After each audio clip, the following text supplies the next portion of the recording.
সবাই কিন্তু নির্ধারিত ভাড়া নিচ্ছে। দুই একটি পরিবহন 20-30 টাকা আরও নির্ধারিত ভাড়া চেয়ে কম নিচ্ছে, আপনাদের সামনেই বলেছে। এখানে পুলিশ কন্ট্রোল রুম আছে, ভিজিলেন্স টিম আছে, র্যাবের কন্ট্রোল রুম আছে, সেখানে নির্ধারিত করা ভাড়া সমস্ত জায়গায় আপনাদের সামনে টানিয়ে দেওয়া হয়েছে। কেউ এর চেয়ে বেশি ক্লেম করলে সেখানে যদি কেউ কমপ্লেন করে সাথে সাথে ব্যবস্থা নেওয়া হচ্ছে।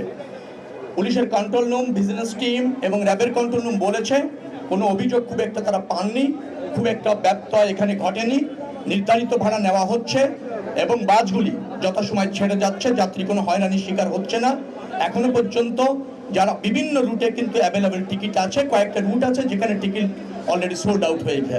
অর্থাৎ নির্বিঘ্নে নিরাপদে ঈদযাত্রা যারা বাসে যাচ্ছেন তারা এখান থেকে এনজয় করছেন, কোনো হয়রানি অথবা কোনো বিড়ম্বনার শিকার তারা হচ্ছেন না। যে আমরা এটা করার চেষ্টা, যে উদ্যোগ আমরা নিয়েছিলাম গত 15 দিন 20 দিন ধরে। রেইনবো অলরাউন্ডার এক্সটেরিয়র পে বাড়ির বাহিরের দেয়ালের সুরক্ষা নিয়ে থাকুন নিশ্চিন্ত, সাথে পাচ্ছেন 10 বছরের ওয়ারেন্টি। এখানে আমাদের পরিবহন সেক্টরের না শুধু সরকারেরও একজন গুরুত্বপূর্ণ মেম্বার অফ পার্লামেন্ট, নির্ধারক, বিশেষ করে পরিবহন সেক্টরটা যিনি খুব চমৎকারভাবে শৃঙ্খলার মাধ্যমে অতীতে রেখেছেন, এখনো রাখছেন, শামসুর রহমান শিমুল বিশ্বাস, তিনিও এখানে উপস্থিত আছেন এবং এখানে বাগবাণী সমিতির যারা আছেন তারাও উপস্থিত আছেন এবং তারা আমাদের ডিজায়ারটা জানেন, সরকারের ডিজায়ারটা জানেন, তারা সহযোগিতা করছেন। শ্রমিক সংগঠনের নেতারা আছে, তারা সহযোগিতা করছেন।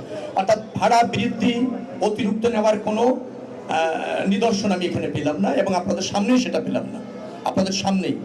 এবং যে সমস্ত টিম আছে তারাও বলছে যে না, এখানে ভাড়া বেশি নেওয়া হয়নি, যাত্রীদের কোনো অভিযোগ নেই, শৃঙ্খলার সাথে এই বাস স্ট্যান্ড থেকে যাত্রীরা ঢাকার বাইরে যেতে সক্ষম হয়েছে বাস পরিবহনের মাধ্যমে। যে গাড়িটি খুলনা যাবে, আপনি যদি মাঝপথে নেমে যান, নেমে যদি অর্ধেক ভাড়া দিতে চান, তাহলে ওই যে অর্ধেক ভাড়া বিবেচনা করে ভাড়া নির্ধারণটা হয়নি।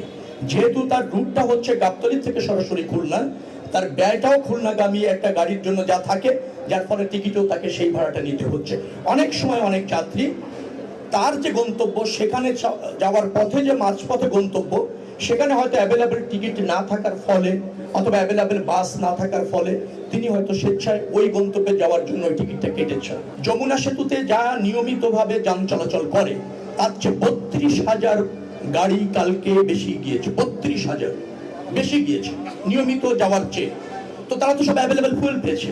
এই যে রাস্তায় আপনারা দেখছেন লাখ লাখ গাড়ি চলাচল করছে, সবই তো ফুয়েল পাচ্ছে। তো ফুয়েল 15 তারিখ রাত থেকে গণপরিবহনে অ্যাভেলেবেল আছে। আমি এখনো পর্যন্ত ফুয়েল নিয়ে কোনো কমপ্লেন পাচ্ছি না।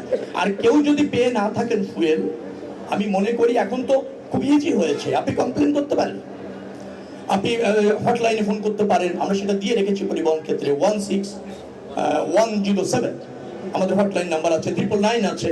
আপনি ফোন করবেন বা পুলিশ কন্ট্রোল রুমে ফোন করবেন, আমাকেও ফোন করতে পারেন, তারা ফুয়েল পেয়ে যাবেন তাৎক্ষণিকভাবে। গণপরিবহনে ফুয়েলের কোনো ঘাটতি স্বল্পতা নেই।